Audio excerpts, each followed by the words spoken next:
Good morning.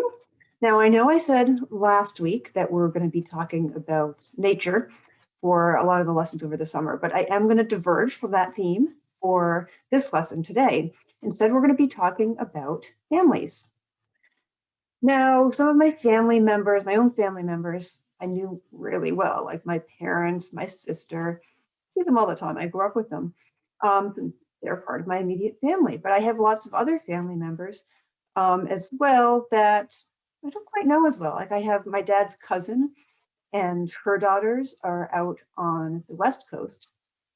And so I don't see much of them. They came and visited my parents once about 10 years ago. And I actually got to meet these cousins, these two girls that I hadn't met before. And that's the only time I've ever met them. So I don't know quite as well, but my dad talks about them sometimes. And, when I met them, it was like this instant bond, we just, whatever. It wasn't like meeting a stranger because they're still part of the family. So even though I didn't know them as well, we still shared a lot of things. We had a shared heritage. Now, Jesus loved all people, and he especially loved all families. And he wanted everyone to know that no matter what kind of family we come from, everyone is a part of God's family. And families are all really different. So I just looked it up, and the average family size, average family size, 3.14 people in a family, right? 1.14 person. But when you take the average, that's what it is. So that typical family that you might think of, a mother, a father, and two kids, right? It's actually pretty unusual these days. And it doesn't really matter who is a part of your family. Maybe parents, maybe grandparents, maybe someone else entirely. I have one mom, two moms, might have just a dad. Maybe you live with an uncle, and that is who your family is. But it's really all about who you love, right? So we'll talk about that a little bit more later. But first, I'm going to read a story called "Who Is My Family?" And this is adapted from Mark chapter 3, verses 20 through 35. Wherever Jesus went, crowds of people gathered around. Everyone liked to listen to him. Well, not everyone. Some people didn't like Jesus. Just look, they said. Wherever he goes, people gather around him. They listen to everything he says. And look, he is making evil spirits come out of people. He must have some kind of evil spirit inside him. How can that be true? Laughed Jesus. If I had an evil spirit, would that evil spirit help me get rid of other people's evil spirits? Wouldn't the evil spirit in me be friends with all the other evil spirits? They wouldn't be fighting each other. So Jesus kept telling stories to the people who gathered around him. He helped sick people get better. Sometimes people said to him, I think I have an evil spirit in me. Please help me, Jesus, make it go away. Get out, Jesus would say to the evil spirits. Get out and leave these people alone. They want to live God's way, and I will tell them stories to help them do that. The people who didn't like Jesus went to talk to Jesus' mother, Mary, and his sisters and his brothers. Have you noticed that Jesus is acting kind of strange lately? They asked. Do you suppose he's not feeling well? We think there might be something wrong with his brains. We better go find Jesus, said Mary, his mother. Let's get him to come home. I can help him feel better. Maybe then he won't stir up so much trouble. So Mary and Jesus' brothers and sisters went to where Jesus was talking to a big crowd. They were in a large house that was full of people. Mary sent a message into Jesus. Please come home, said the message. We know you're not feeling well and you are doing strange things. Please come home so we can help you feel better. When Jesus heard the message, he smiled. My mother and my sisters and brothers want me to come home. Then he looked at all the people who were gathered together. They wanted so badly to live God's way. That's why they wanted to hear Jesus' stories. I love all of you, said Jesus. When I am with you, you are like my mother and my brothers and sisters. When you live it God's way, you are my family.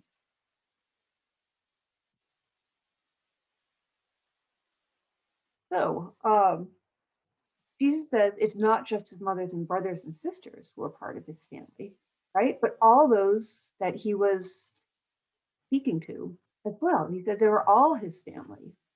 Now, his Jesus's brothers and sisters and Mary might have felt a little bit like, wait a minute, but we're your family. What about us? Or maybe they were glad that he included everyone as a part of his family. So, how would you feel if about that? And how do you feel knowing what Jesus said about who was his family? It was everyone who was living God's way. That was his family. So, as I was saying before, right? A family doesn't just have to be your sisters and brothers and parents.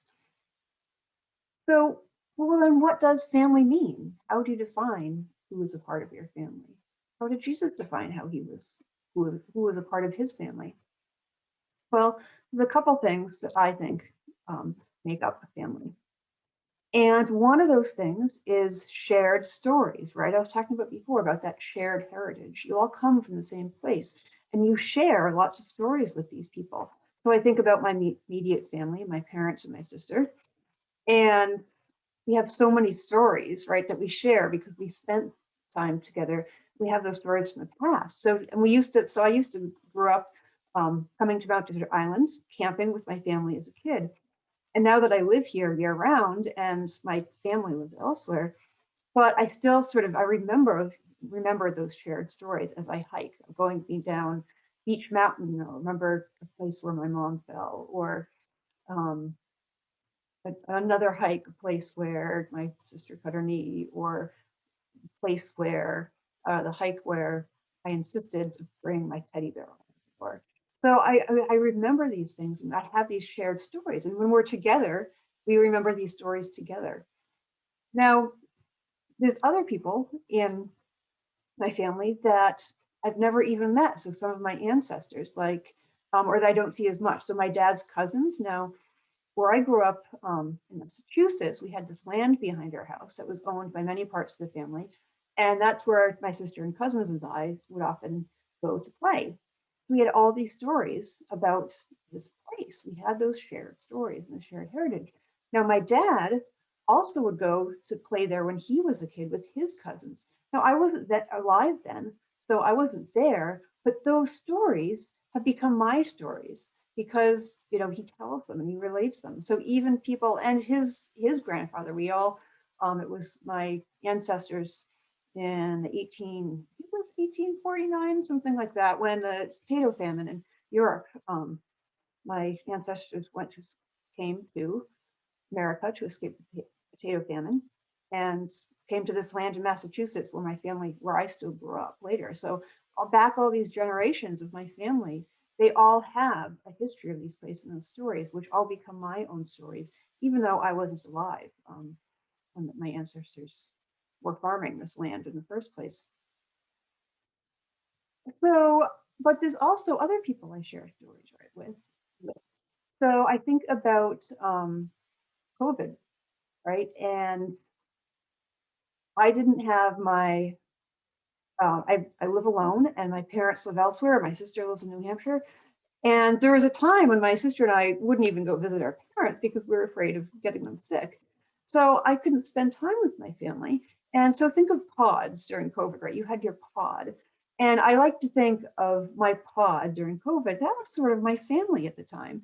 I had these two friends I would go for walks with regularly during the worst of the pandemic.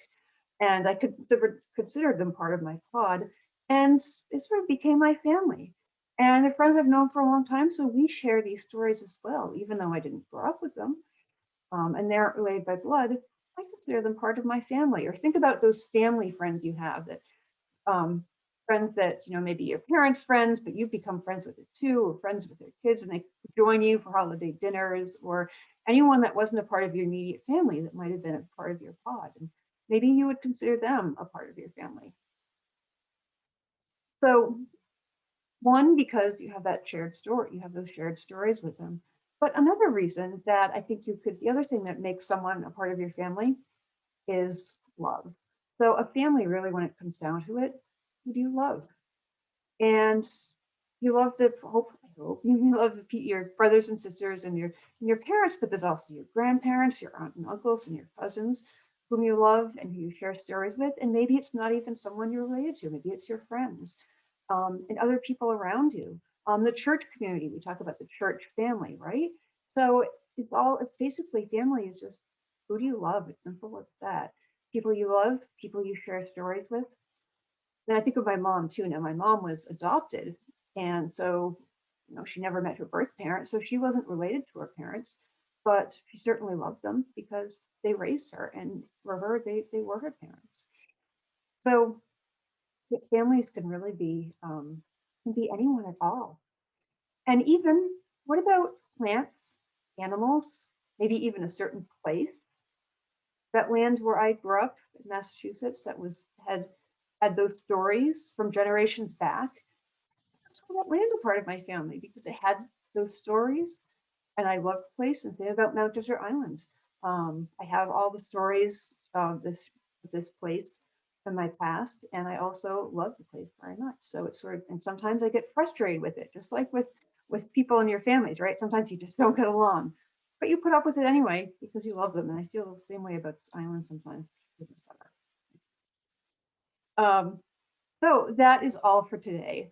Next week, I think we'll be talking about trees next week. So that should be a fun lesson because trees are way more fascinating than you might realize. So that will be lots of fun, and we'll return to the nature theme that time. So until then, be kind to yourself and be kind to others. Cheers.